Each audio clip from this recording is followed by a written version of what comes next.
But let me say to you tonight that whenever you are engaged in work that serves humanity and is for the building of humanity, it has dignity and it has worth.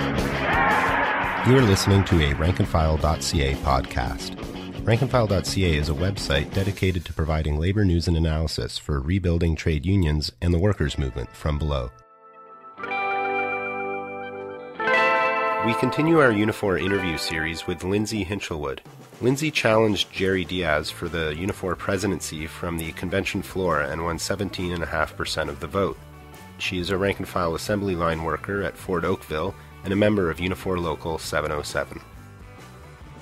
At the founding Unifor convention, you ran from the floor for the presidency. Can you talk about what led you to accept the nomination? Well, in the history of the Auto Workers Union, no one has ever contested the top Canadian position when we were with the UAW and when we broke away. So there's never been any democracy for the national positions in our union. It's a pyramid scheme organization, and there is no democracy at the top. And there needs to be. Democracy should be available to everyone in the union, especially the rank and file. These top leaders always claim that they're rank and file members, but what they actually are careerist union officials. In your newsocialist.org piece, you talk about both the predictable and the unexpected at the convention. One of the predictable things you talk about is the Old Boys Club. Can you lay out what that criticism means? Well, we, the rank and file, have no say over anything in our union. We have no say over any of the policies that the union adopts. Even at monthly general membership meetings, we never talk about our issues as workers. We talk about ridiculous things like, are we going to order hockey sweaters with our union logo, or are we going to spend our money on renovations for the hall, but never issues that pertain to us as workers. And again, I have to say there's just no democracy in any of the labor movement. Some unions, like the steelworkers and the Teamsters, have one member, one vote, but that's really just the appearance of democracy. It needs to be better than that. And we've been going backwards for the last, I would say, close to 40 years, because it's been certainly over 30 years. And we, the rank and file, have no say who's our national representatives are making decisions over our livelihoods. And the Old Boys Club is a problem of gender, too. Can you speak to that aspect of the criticism that I'm assuming is there? Well, although there were, to me, with their unity slate, it wasn't our unity slate. The unity slate wasn't picked by the rank and file. It was picked by what I call the union oligarchs, the men at the top. And although they picked women, this is just tokenism. They're just using women as tokens.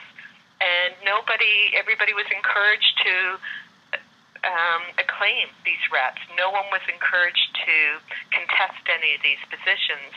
But after that's all said and done, even though we do now have more or less a 50-50 split for the founding National Executive Board, the positions at the very top are still men, and they're white men. There's no representation for women or visible minorities, or the youth. It's these men at the top have been careerists. Most of them have their 30 years in and are eligible to retire. And it's the youth who are going to live with all the economic conditions that the baby boomers created for them, and they were not represented at this founding convention. There were very few youth there. By youth, I don't like the term, but by youth, I mean that 18 to 31. What sort of other predictable things did you see happen at the convention? Well, there's a lot of sycophants at the convention, a lot of cheerleaders getting up and saying how the union's been great for them, and everybody gets a standing ovation. On the Friday, that was the ending of the CAW. It was a lot of standing ovation. Everybody was given a standing ovation. It was predictable. And none of the issues, none of the problems that we've been facing for decades were addressed. The union just avoided addressing what they've done. And what the union has done is they've negotiated a lot of low-wage, part-time jobs that used to be full-time jobs. For example, in my plant, in the 707 unit, the Ford unit outsourced what was called moonlight jobs or premium jobs that aging workers would, their seniority, as their seniority rose, the aging workers would get because it was lighter physical work.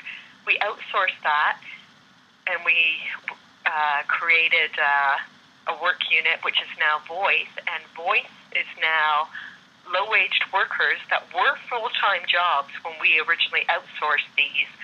But when the unit was very small and new, the CAW negotiated supplemental language, which we call TPT language, temporary part-time workers, and we have part-time workers working full-time hours.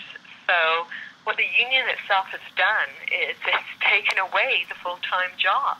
When you're at the mic in the convention with your 5 minutes to speak as presidential nominee, you did talk about your opposition to two-tier contracts. As an assembly line worker, could you give us an insight into what effect the two-tier contracts have on the shop floor and how the rank and file actually relates to the union? Well, in my plant, the second tier relatively new. They were only hired within this year, but I made a reference to the GM supplementals.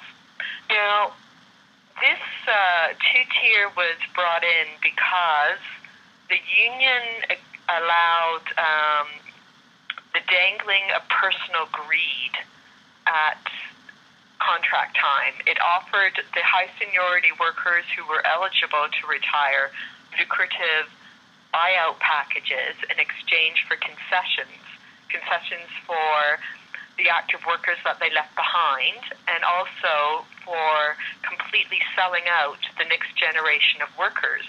Now, they sold this buyouts, which I've always been against buyouts because they're a poison for which one generation of workers sells out the next. They sold these buyouts on the premise it would avoid layoffs, which was ridiculous because they knew the baby boomers were retiring and that they would have to hire anyway. So they brought in this full-time supplemental language. The supplemental language started in 2002, but with every contract it got expanded. So now we have supplementals on GM lines that are making half the wages. They're permanent supplementals making half the wages. They receive no benefits. They have no pension, and they have no job security. They don't have just cause. And they pay union dues, and they're not covered by the collective agreement, and they don't have union representation. So that breeds animosity. In fact, when I was speaking about that, one woman came up to me while I was still on the platform and said her daughter is a SWE and she hates the union. And I don't blame these young people for hating the union. How dare you take union dues from these workers and you're not giving them the benefits that the first tier has as workers. You're not giving them the representation. So then the union just becomes a money-making machine. And it becomes more than a money-making machine. And I've used this term before and gotten into trouble for it. But in very many ways, the union has become the agent of human trafficking because you're putting a lure of personal greed, a buyout, a very lucrative buyout, in exchange for concessions. And you're selling out your own kids and your grandkids. And those wages and that tax base would not be able to maintain our social structure, and they're not going to protect the workers that did not protect them. So, I'm getting long-winded here. So, in my plant, the new hires there, many of them were students before, or TPTs, and ever since we implemented TPTs or students, they've gone backwards. Every time they come back to Ford, they're taking a wage cut. And I think many of them have realized, hey, we keep on getting shafted here. It used to be a 3-year grow-in, starting at 85% of the wages. Then the next contract, it was a 6-year grow-in, starting at 70% of the wages. And now it's 60% of the wages, minus $1 an hour for a contribution pension, and not having the benefits that the first-tier workers had. So eventually, they're going to be pitted against each other. Next contract, and that's what happened with Maple Leaf, and that's what happened with Visteon workers. These workers just become pitted against each other at contract time. I hope we can come back to that, but in addition to the predictable, what was the unexpected that you saw? You talk about democracy being forced from the floor in your article. Is that some of the unexpected? Absolutely. Well, one thing what was unexpected, and I'm sorry, I don't have the sister's name in front of me, but I believe it is in that article. Carrie Ann, I believe her name was, sister. I believe it's Carrie Ann Taylor, but I'm not sure. I would have to check. Sister of color from CEP, early on, got up to the microphone and she made a comment that the speakers, the people running the extravaganza, women were not being represented, and neither were workers of color. So that was the beginning of the platform, which really was the platform I was also running on too. So, she was essentially saying, is all we're seeing is the old boys. And then after the lunch break, just before the elections, other workers were getting up and saying, we're not being represented. And I said before, it was notable to me that the youth were not being represented. There were retiree delegates there, but it was like maybe less than a half dozen of what would be that youth demographic to me. But it's hard to judge people, figure out how old they look just by looking at them. So the youth weren't being represented there. But what was unpredictable to me was that people were getting to the microphone and commenting on this, and which was really being glossed over. But when the sycophants got to the microphone and praised the union, there was always applause for that. So that was unexpected, and the election itself, because there's never been an election. Now, Bruce Allen, who is always been a militant of the CAW, he's always been one of the most outspoken critics of the CAW. When he nominated me, I was really impressed with what he had to say. He really stood up for women in the organization, and made comments that women are just as capable of running the or being at the head of the organization as men are. Just the election itself, as I said, on the CAW side, the position has never been contested. There was, I believe in 2012, Dave Coles was contested by a sister named Wendy Saul, which has been kept very hush-hush. In fact, since the election, the national and my own local, Unifor 707, have completely ignored the election. So my own loco doesn't even acknowledge that I ran in this election, that one of their own delegates, who just happened to be a woman, ran in this election. There's no mention of it whatsoever on their Facebook site. And I was really impressed with is how many delegates got up to the microphones and demanded to hear from the candidates and forced Dave Coles to allow the candidates to speak. I was very impressed with that. To me, that was very exciting to hear the delegates force democracy. It was the delegates that really forced the democracy. In your leaflet that you handed out at convention, you made several points in it. The ones that stuck out for me was about the labor movement fighting back against austerity and capital on very clear terms as an independent labor movement, as well as international solidarity and democratic reforms within the union. Could you maybe speak to those ideas? Absolutely. Because I'm an auto worker, I've been focused on the auto industry for the last decade. And so the Canadian auto workers have established a Canadian auto policy plan, which they have a relationship with the government and the Detroit Three. And to me, I say, how can you be defending workers if you're working hand in hand with the government and the corporations? You have to be independent and defend workers. You're not running. I think one of the problems in the auto industry, in the auto sector, is there's this emphasis on product identification and plant identification and brand identification, that we don't regard ourselves as workers independent of the companies, but we regard ourselves as Ford workers or GM workers and the products that we build in those plants. And we've gotten to the point with the language that the plants, well, Ford, there's only one final assembly plant, but within the GM line, these plants in Canada are competing with each other for products because there's because despite the concessions, they've pulled products from Canada. So unions have to be independent of the government and the corporations. And within my own local, my union is putting out joint leaflets with the company management and calling it joint leadership. And we don't elect the plant manager. The plant manager is our boss. And they're inviting the plant manager to functions at the union hall, and they say it's to build respect. Well, you show respect at the bargaining table. So there's no line of demarcation in the auto industry between the union and the company because they're working hand in hand. And that's a mistake because you need to be able to counter the company. They're not your friends. Is that the demarcation that guides your emphasis on international solidarity in the leaflet?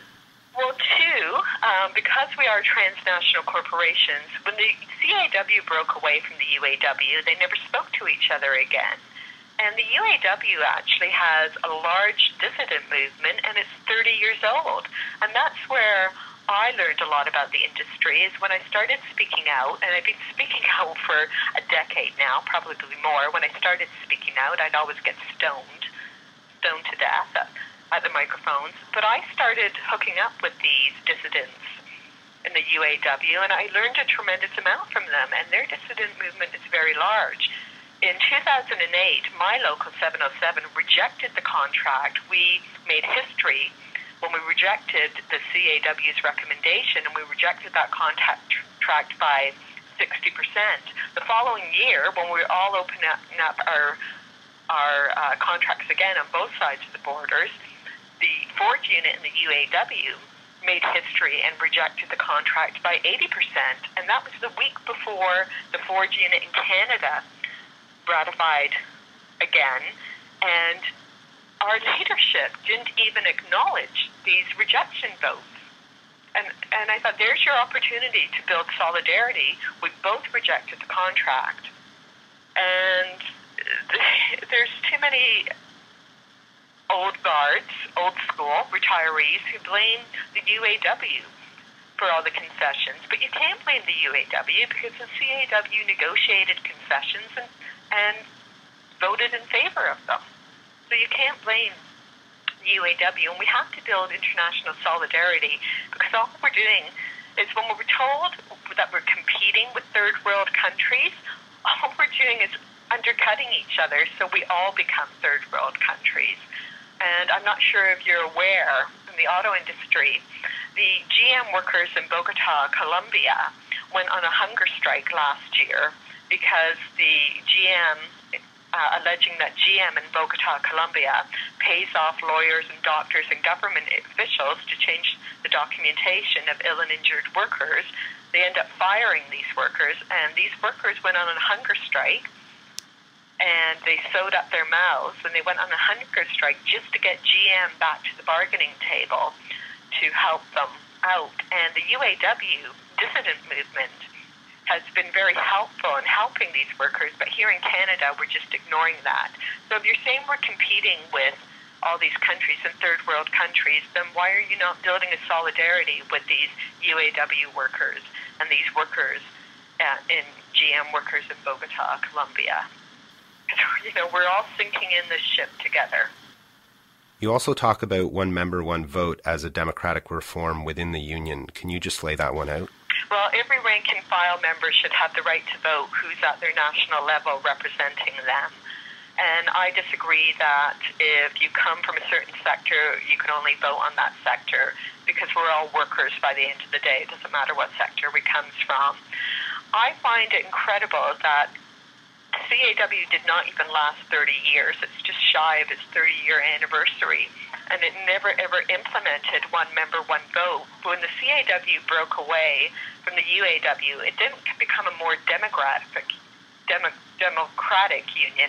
It became a more tightly controlled hierarchy. And this is what's happened with Unifor, too. When I go through the new constitution, I just cringe, because it gives the people at the top more power to do whatever they want to. And we don't really have a say. We, the rank and file, don't have a say.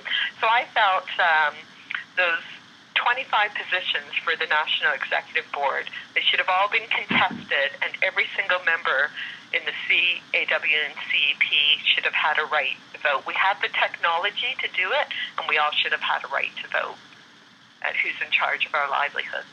You know, how can you call 3,000 people representing 300,000 people democracy? Democracy is we all get a say.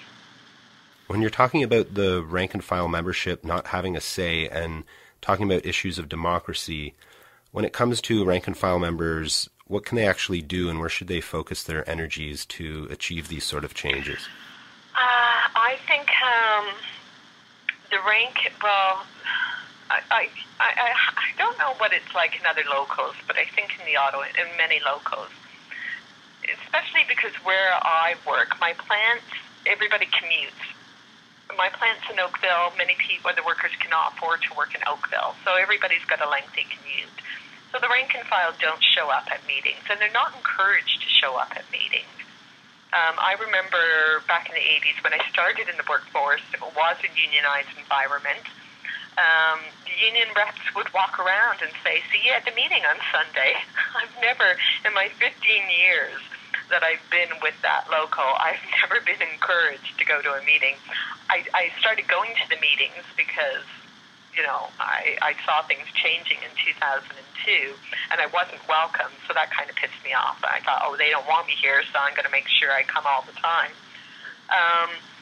But the rank and file should have a say on every issue, and one of the problems is they're not informed on every issue. I cannot describe to you the amount of people that I work with that don't even know that CAW and CEP have merged and we're now Unifor, which is astonishing because Unifor has been putting out these robocalls about other issues, and which have been happening in this past week, and for the last 2 years when they knew of the merge, they haven't been informed. So you can't, again, you can't be democratic if you're not informed of what's going on. And when you work a 10-hour shift or 48 hours or 12 hours, and you've got a lengthy commute and you're exhausted, many people are just so exhausted that they don't have the mental energy to be informed either. But the rank and file need to be concentrating on what's going to happen to our economy because of all of these concessions, and stop thinking just about their plans. They have to be encouraged to think about the whole. And that, again, doesn't happen. In the auto industry, we negotiated a concept called union awareness class that they say it's to prevent layoffs. So when they have too much manpower, we're sent to school, which is negotiated. It's called union awareness class, but it's in the plant, so it's on the company's time, on the company's dime, and the company has control over the content of the courses. And these courses, the last since 2009, because I was so outspoken against concessions, these classes have been used to deliver the Nationals' propaganda, I call it, that we need to take concessions or else we'll lose their jobs. And one of the messages that I've been getting for years, which makes me cringe, is at the end of the class they say, well, you know, everybody's got to think about themselves. And I challenge that. I say, well, how can we be a union if we're just thinking about ourselves? Mm-hmm. And that is the culture. That is very much culture, definitely in the auto sector and probably in other sectors. We've got a generation of high seniority workers looking for buyouts that are eligible to retire, and they don't care. They verbalize before 2012 ratification. We've got too many workers saying, I don't care what the next generation makes. I don't care what the new hires make. And they are not thinking about what the consequences are going to be. I forgot to ask about this one. When one of the members came to the mic during convention and pointed out that your leaflet wasn't bilingual, and when you responded, you said you only had 3 days to put it together and you didn't have the resources at your disposal to translate it, and that this is also a democratic issue. Can you comment on the question of bilingualism within Unifor, and more generally, if you care, to the relationship between Quebec and English Canadian workers within the union, and how you see that? I felt terrible that I didn't have the time or the resources to get a translation, but translations cost money. I'm just a rank and file worker, and I didn't have the resources. And here's another problem with democracy in the union, is many rank and file members, even in in-plant elections, don't have the money to run a campaign, whereas Jerry Diaz and all the chosen nominees, all the acclamations that the National picked out, they've got the big machine behind them. They've got all the resources of National. So National was promoting Jerry Diaz. I'm just a rank and file member, and all I have is limited means to run a campaign. With technology, and because I was allowed to speak, there was translation available. And, you know, by the end of the day, we're a bilingual country. I understand that. So I was able to, if, you know, any of the Quebec people were listening to me, speak to them. And one thing I did address is I addressed the Quebec train explosion, and National never addressed. Since the train explosion, National has really never addressed the Quebec train explosion. They've never addressed, you know, what led to the train explosion, and that is government policies and corporate greed. So I wasn't able to reach French-only speaking people in my leaflet, but I hope I was able to reach them when I was able to speak with translators available for them. But that's the thing about democracy. If you know, you're making $12 an hour in the union, how can you run the same kind of campaign that somebody, I mean, the full-time reps in my union are making over $100,000, close to $200,000. So how does somebody making $12 an hour compete with somebody that earns between $100,000 and $200,000 to run a campaign? So would you be in favor then of something like a translation service available to all members free of charge for campaigns and internal union matters? Yes, absolutely. And not only that, we just don't speak English and French. We're a diverse country, and you know, how do we address the South Asian population? How do we address the Latino population? Because in many blue-collar industries, which is what unions traditionally represent, many people don't have first language skills, whether they're English or French. So I think that would be a fantastic idea to make translation available to all members. The service available. It's necessary. But then you need democracy for that. You really have to encourage people to contest these elections, and that has never been encouraged. And any final comment you'd like to make? Well, I think the labor movement has to start to acknowledge where have we gone wrong with the labor movement, because we have not been successful. We would not be in this predicament if we've been fighting back for the last 3 or 4 decades, because many of the policies that affect us now were actually implemented in the 1960s, privatization and deregulation. We have to encourage democracy being available to the rank and file, and we have to get away from this patriarchal notion that only careerist reps who hold office can run the election. And as I said, Kenny Loenza and Jerry Diaz are both notorious for saying, I'm a rank and file man. Well, how can you be a rank and file man when you haven't worked on the line since 1977? I think we have to strive for one member, one vote. And I would even go as far as to encourage 2 terms and you're out, and limit the time that you can hold one particular position. But we've got to address our issues, especially pertaining to the youth, and we've got to address where we have failed. There is dissension throughout the entire labor movement, and the union oligarchs in every single one of these unions is ignoring it. They seem to be waiting for the country to bottom out for some reason.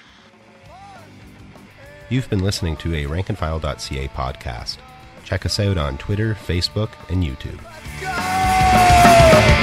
One man,